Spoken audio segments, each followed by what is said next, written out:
Are you a bit fucked? The first thing is admitting that there's some sort of problem. It could be I'm always getting into shit relationships, I'm always getting into jobs and not liking it, I get into continual conflict with other males, I don't have good relationships with my family members. Are you a bit fucked?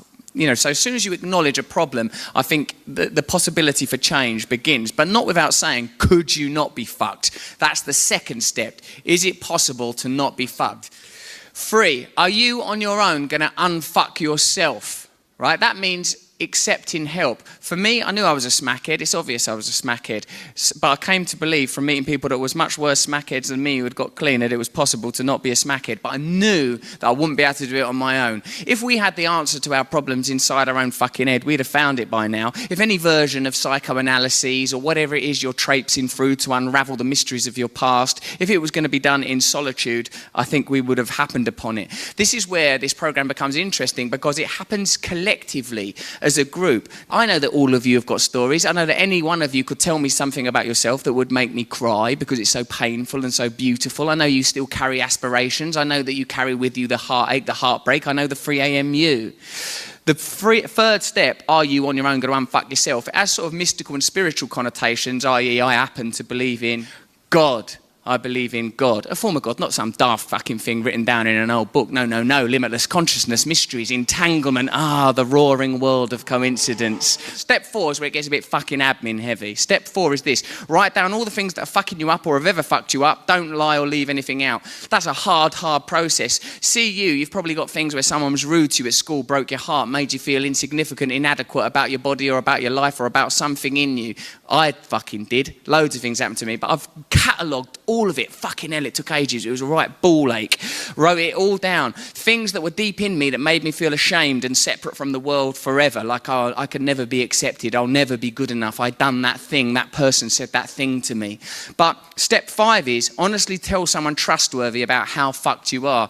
What was curious about that is that on my step 4, which is an inventory of all my grievances, or in the parlance of this program, resentments, there were things that were so minor I was embarrassed I could remember them. Minor little things. That person looked, Glenn Dainty, sports day, pushed me aside and won. I was 5, could still remember it. And then things that I think, fuck, that was dark, I'd done that shit. Dark things, self-harming things, harm.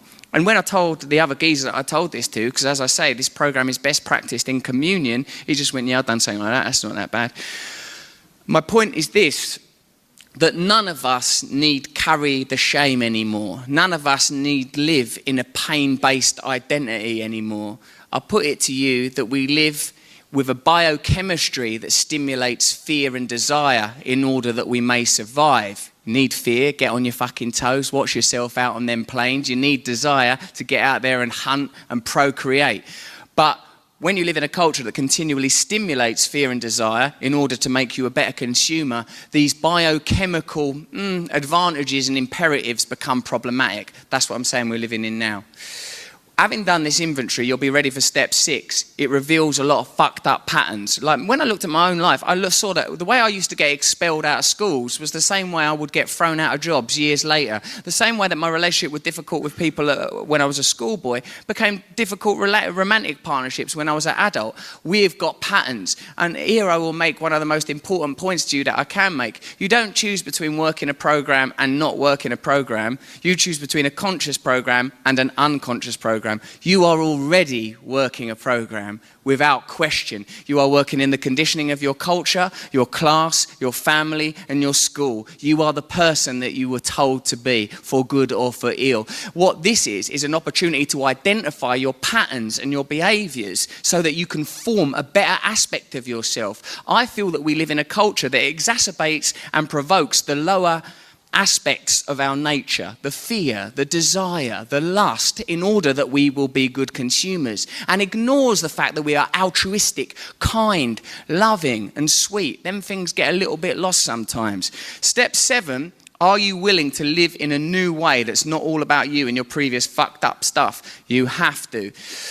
That is another point in this program where there's a kind of spiritual intersection. Me, I'm a person that does pray and meditate, but for me all that means is that I don't just live my life on a material level. I don't just think, oh, I'm Russell, I'm going to go to that thing later and talk to a squire and then I'll be in a car and that's that. No, I see myself as having a life that's beyond the limited scope of sensual and What do I want to say? Gross understanding. I believe there are subtler energies at work in a human being. You know the coincidences and synchronicities from your own life. You know the mysteries of your own myth. You know the moments where, had you turned another corner, to quote dear George Michael, another addict that we lost, that maybe your life would have been different. You'd have made different decisions. You may never have met him or her. You may never have taken that job or that opportunity. That sense that perhaps we are being guided. That sense that perhaps the same way as our fingerprints are unique, there is some other code, some less easily ascertainable code that is trying to realize itself the same way that an acorn will grow into an oak tree. The same way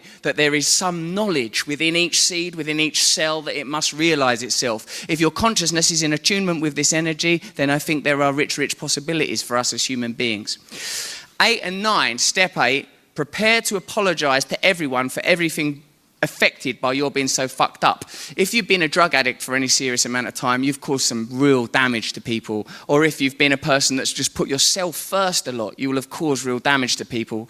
I did.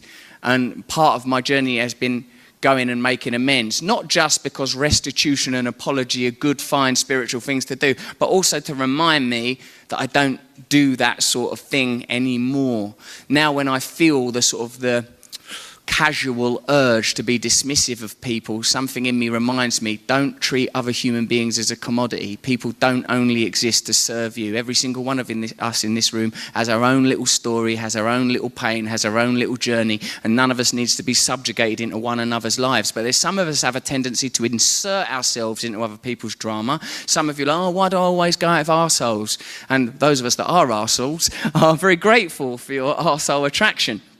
But you may be right. It may be better if you looked at your code, looked at your programming, looked at the kind of relationships you're drawn into. Step 9 is, having made a list of all the people you've damaged, you become willing to make amends to them, unless you making amends would fuck their shit up bad for them. E.g., you don't go, mate, I'm ever so sorry, I've been having an affair with your wife. That was wrong. If that person doesn't know that, you've just made their life far, far worse. It's a program of spiritual growth and development. The final 3 steps: 10, watch out for your fucked up behavior and thinking and be honest when it happens. 11, stay connected to your new perspective. That is an interesting thing, and that's where prayer and meditation become quite important. Like, there will be times in a day when you let go. You know, when you see a cyclist and a cab driver about to have a row in the street, they've let go. They've let go of the connection, haven't they? All that matters in that moment is, I'm going to fucking kill you.